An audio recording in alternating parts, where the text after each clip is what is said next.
Today, we're unpacking a really fascinating and honestly critical paradox.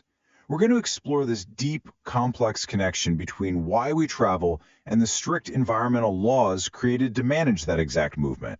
I mean, think about it. We have this unstoppable human urge to explore, even if it means waiting in line for 3 hours just to take a selfie. But here's the paradox.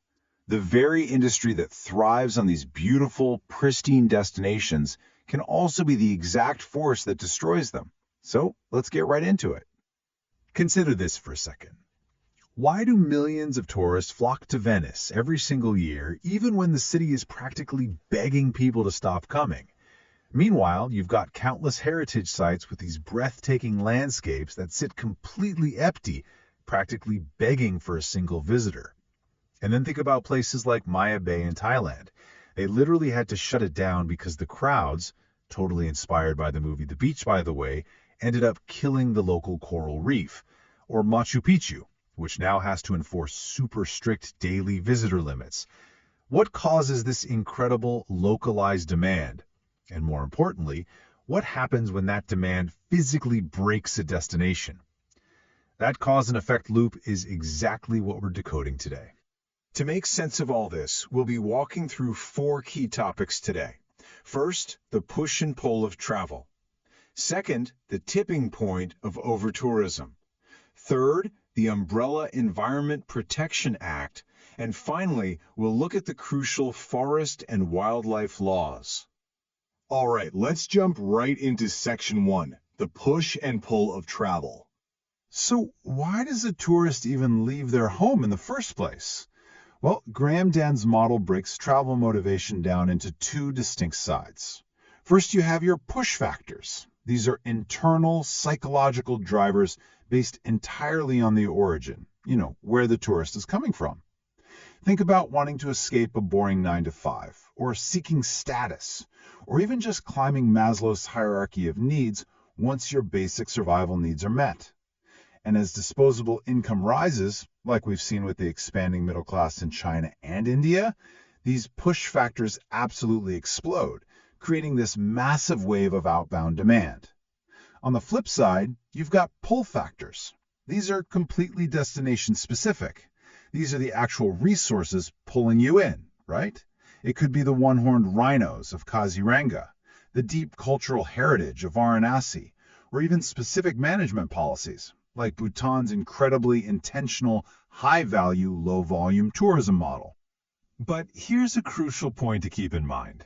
Is tourism demand strictly driven by some organic, innate human need? Not at all. As scholars like Cooper, Fletcher, File, Gilbert, and Wanhill point out, demand and supply are completely interdependent. Destination marketing actively creates latent demand that literally didn't exist before. Think of massive campaigns like the Incredible India Initiative. They don't just serve a pre-existing need to travel, they actively manufacture the desire to go to these specific places. Which brings us to section 2, the tipping point. So we know why people travel and how they're pulled to destinations. But what happens when massive global trends, like experiential travel or the whole digital nomad boom, push millions of people toward the exact same spots? Well, we hit a really dangerous tipping point, and Butler's tourism aerial life cycle, or the TALC model, illustrates this perfectly. Every destination goes through this life cycle. It starts at exploration, moves into involvement, then rapid development, consolidation, and eventually it hits stagnation. Now, if a destination isn't managed extremely well at that stagnation phase, it just plummets into decline. Going back to Venice, that is a textbook example of a destination currently trapped in the stagnation stage. I mean, it is so saturated that local residents are actually packing up and fleeing the city.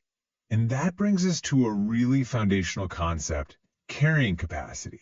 Put simply, this is the absolute maximum number of tourists a destination can handle at one time without damaging its environment, ruining the visitor experience, or alienating the local community.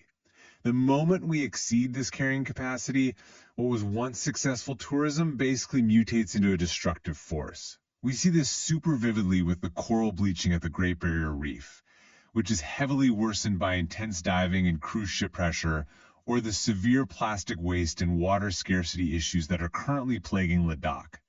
Now, carrying capacity isn't just one flat, arbitrary number.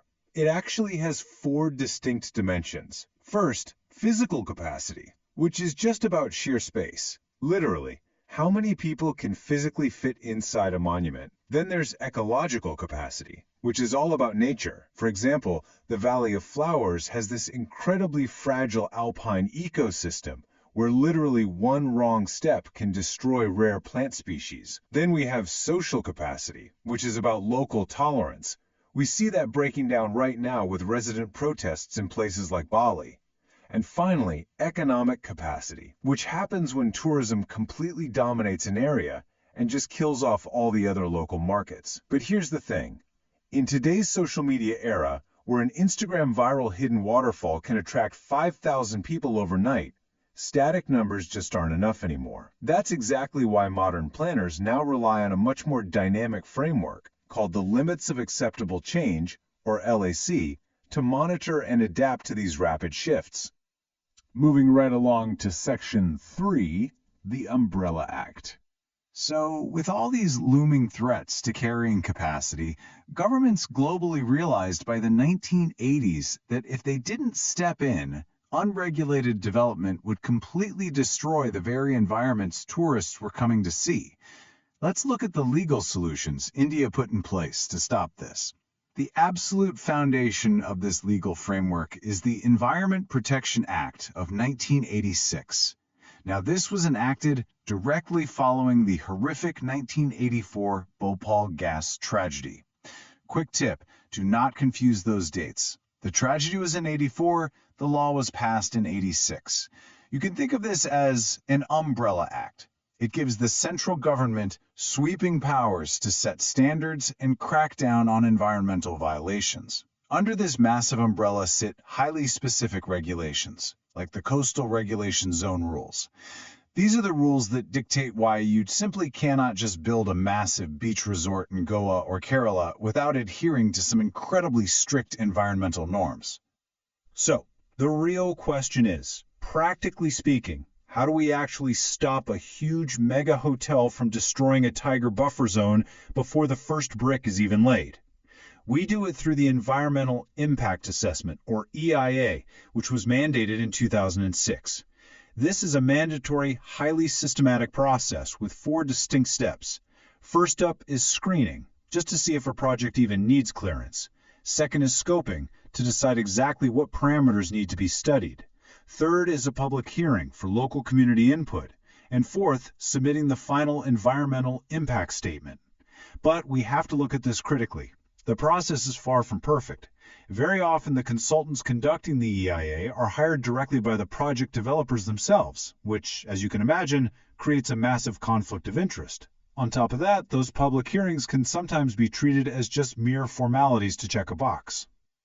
Okay, pay super close attention here because this is a classic trap you might see on an exam. Do not mix up ENVIS with the CCPCB.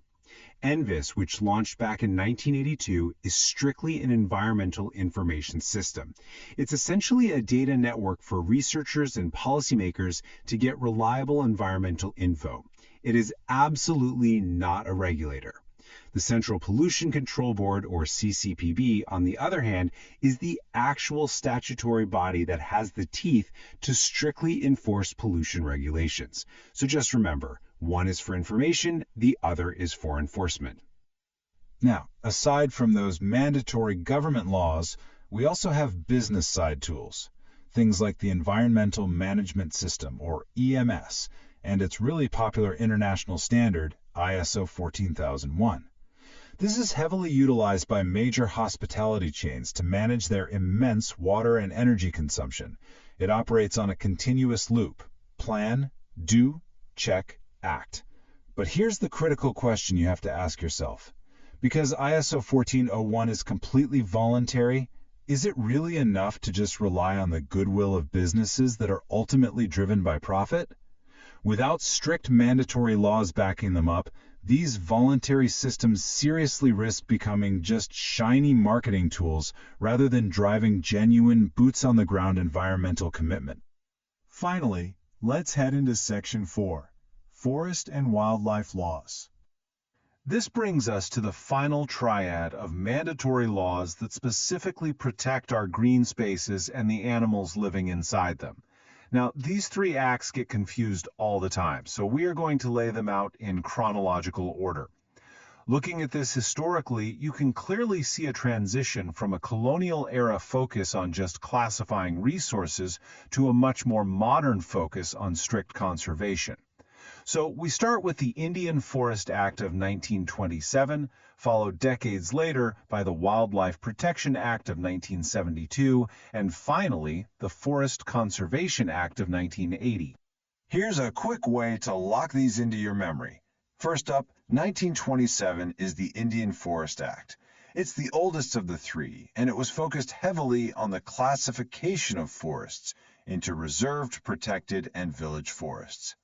Any ecotourism in a reserved forest has to go through this specific framework. Next is 1972, the Wildlife Protection Act. The memory trick here is that 72 brought wildlife protection. This is the act that established our national parks and sanctuaries and started regulating wildlife tourism, like those popular tiger safaris, through really strict zoning. Finally, 1980 is the Forest Conservation Act. Whenever you see the word conservation, think 1980. This specific act is what restricts the diversion of forest land for non-forest purposes. It basically ensures that a developer can't just pave over woodlands to build a massive resort without getting central government clearance first. When we pull all of these concepts together, it perfectly synthesizes what this entire explainer is about today. As foundational tourism scholars Goldner and Ritchie so brilliantly put it, tourism is an industry that consumes its own raw materials. The incredible natural and cultural resources that act as those powerful pull factors bringing tourists in, those are the exact same raw materials that these environmental laws, from the Umbrella Act of '86 to the Wildlife Act of '72, are desperately trying to protect. Because if the raw material is destroyed by over-tourism, the entire industry literally collapses on itself.